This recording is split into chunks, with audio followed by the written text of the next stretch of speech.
other thing that I want to point out is that although those reporters are still active in New Orleans, the Times-Picayune doesn't really exist, certainly not the way in the form it did. And so the question I have for Kat as a journalist, and for many of you who are thinking about this, is how do we actually communicate these issues? If as journalists and media and communicators, we either share information that because of vagaries of our community are not really heeded, warnings that are not heeded, or because we are losing the platforms, as we are in many major cities, losing the news organizations, or they're shrinking, so there's fewer resources on the ground to cover these things. So with that kind of challenge facing us, I'm wondering if you could talk a little bit about what you do, how you get these issues across, and what you see as possible models for other media or news organizations, if at all. Sure. So it's definitely true that we're seeing, a lot of the news outlets that traditionally would have covered this are slashing their staffs, and usually the first people to go are environmental reporters, which is comical to me because to me that's like cutting technology reporters in the middle of the dot-com bubble. You have an issue that is increasingly going to become part of people's everyday lives, and yet we have fewer and fewer people that have the expertise to be able to actually cover it and cover it well. And oftentimes what you're seeing happen in news outlets is if a major climate story arises, an editor just goes, you have a little bit of science background, cover this. But it's a big topic, and it's there's a lot of complicated science around it, and so it's definitely a challenge within the media today. And so I think what you're seeing within the past few years is as these kind of mainstream news outlets are cutting their staffs, you're seeing nonprofits like Inside Climate News pop up to kind of fill the void, and that's good. But we oftentimes have very targeted audience. Somebody that reads Huffington Post, for example, might not necessarily click to our site because they won't know that they're interested in climate change. And you see oftentimes when you look at polling of what are what's the priority for Americans, climate change is often way at the bottom. I think a Pew poll recently put it at like 19th out of top 20 issues or something. And yet this is something that is going to affect everybody at some point, if it isn't already. And so it's a challenge, but I think that the nonprofits are starting to slowly help fill that. And doing that, we have Inside Climate News. We publish our articles, but then we also have partnerships with other mainstream news outlets, and so we're able to get these stories published in places that other people might be looking at. Can I ask, so is part of it though, I mean, my hypothesis is, and I'm curious to hear your responses, is less thinking about this as an environmental issue and thinking about it as like the human issue or the planetary issue or the poverty issue or the sustainability issue. Sort of, is part of the challenge is what the polling did also show when you use environment or conservation or those things up front, you kind of, half the people will just sort of turn the page or, click the button and move on. But if we're framing this in ways that are about, human well-being, alleviating poverty, allowing places to thrive economically, that puts it in a different light. And I think it's genuine, and sort of reframing that way, how important do you see that in Yeah, I think it's very important. I think for a long time, climate coverage was kind of all about the actual science behind climate change. What does each paper say? What's the research say? And I think you're finding that people are starting to expand the discussion. What impact is climate change going to have on your housing? What impact is it going to have on the economy, on the energy infrastructure of the country, on politics, which is kind of my focus.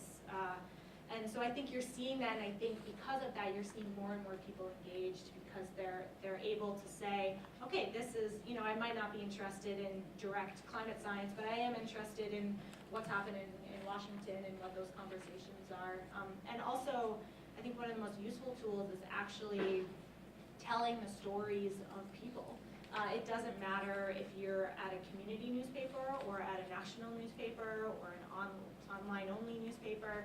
Actually being able to talk to people, see how they're affected, see how they're feeling, that's, showing the human side of this issue is key. And that's something, in November, a colleague and I published a book called Bloomberg's Hidden Legacy, Climate Change and the Future of New York. And we went out to a lot of the communities affected by Sandy and talked to homeowners. And those were some of the most kind of, I think, impactful parts of our book, because these are people that are struggling with, do I leave or do I stay and rebuild and spend thousands of dollars that I don't have, but I love this community. And also, not just the people that are affected, but actually telling the stories of the people that are working on this issue. And they're going through major struggles to kind of try to get people to understand how big of a problem this is. So, yeah.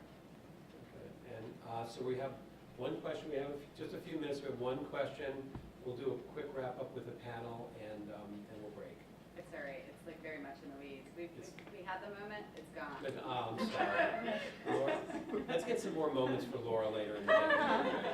Moments for Laura. Moments for Laura. Why don't I just ask the panel, I'll just share one thought, and then maybe like 15 seconds if there's one thing you think that's really critical that we take away from this.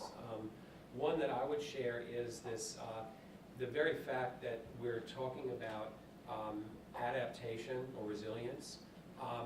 Climate is a very, very polarized issue in this country and globally. Adaptation is less so, because it sort of assumes that's, okay, something's happening as a community, as human beings, we have to deal with it. It's not really about the environment in this sense, it's about us. And it sidesteps that issue, the polarization of the climate issue to a great extent. And that social science research has shown that. And that's one of the reasons that I focus on it and invite you to think about it that way as well. Any final thoughts, Councilman, before we wrap up on any of the issues we've touched on?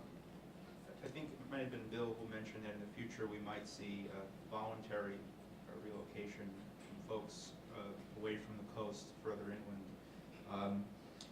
Well, to give you an example, Washington, D.C. is still debating the Bigger Waters Act. This was a subsidy that was cut from insurance companies.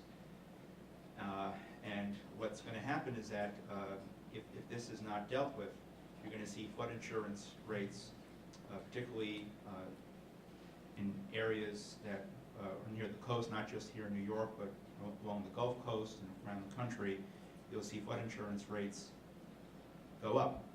Yes, I'm sorry. Because I cover flood insurance. Yes. Isn't it, you can't even buy flood insurance in certain areas because if you live in a high-risk area, they're just not going to insure you, isn't that? Yeah, well, and that's already, you're already seeing that, and banks will not even engage with you unless, you get flood insurance, and some companies are not going to offer flood insurance. But for those who do, for example, in Seagate, at some point with these new FEMA flood maps, you will see the flood insurance rates skyrocket, and it's going to, I think, move from voluntary to forced relocations, because there will be significant financial hardships to afford to live near the coast. So I do think that there will be significant economic factors for those who can relocate. Now, for those people living in, let's say, NYCHA public housing, they are in a very difficult situation to relocate from the coast. One of the things I didn't tell you, but during that, when the bar broke down the first week of January, NYCHA has an office of family services that went out there, because I really pressure them to set up a warming center nearby to give folks an option to have a warming place, a blanket, a hot cup of coffee during the coldest time of the year when they have no heat, no hot water. So when they went there, they were experiencing problems speaking with people because there's different languages spoken in these buildings. So my staff and I went there to knock on doors to inform people. I speak Russian, and some staff of mine speaks Chinese and so forth. So we went out there, and first response was triggered, you already, you won your election. I said, well, I'm not here campaigning anymore. We're informing you, very quickly, we're Sure. informing you of your option to go to a warming center. Many folks were using their ovens as heat sources, which is a danger for carbon monoxide and other things. But just to close, some folks will be forced, I think, to relocate because of economic factors, and some folks will, ones you talked about, have a very difficult time. So that's the struggle, that's the balance we have to. Thank you. I apologize. That's okay. I should have known better than to offer an elected official only 15 seconds. That was kind of unfair. It's hard. It is very hard. And as a matter of fact, if you have a moment, and any of the panelists, we have a team of reporters who are covering this. If we have a moment, maybe you could stop by. I think I'd like to hear more of that story myself, if time allows. But thank you. So the 15-second rule now in place. Okay. Just a quick. That's okay. That's okay. So I think we learned a lot from Sandy. I think we realized that flexible responses are best, that combined hybrid approaches, nature and engineer. And there are some bright spots. I mean, we've talked a lot about where the challenges are, and they are very real, but there are, I think in the post-Sandy world, some of the neighborhoods on Staten Island, some of the things that are happening out on Long Island through the New York Rising, how communities are re-envisioning themselves and how they want to make themselves more resilient with this combination of engineered and natural solutions. I take great heart in that at this point. Great. Thank you. So I think a couple of things to think about are just recapping how you frame an issue. We do focus groups all over Long Island.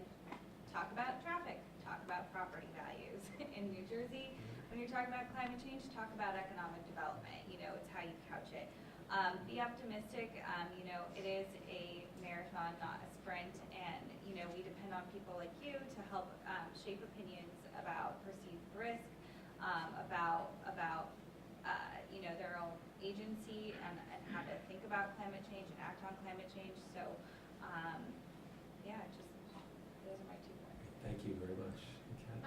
I think, one of the main points for me is that oftentimes the media will cover climate change in waves. Like as soon as Sandy was approaching and as soon as, in the aftermath, you saw a lot of coverage about it, but then it's died off. And one of the key things is that, we have to keep the pressure up. We now have a new mayor, and yet he hasn't really talked about climate change at all. And I think part of the problem is that nobody is forcing him to talk about the problem. There hasn't really been any media coverage about what Bill de Blasio is going to do or what he has done with all the work that the Bloomberg administration does. And so that's one of the things I think we just need to. Great point. And part of our job, all of this, I'd like to say, is a really rich and thoughtful discussion. So let's give a big hand to the Thank you. Take a break. There's some coffee and there's a snack machine. And remember, we'll have lunch at about 12:30 too.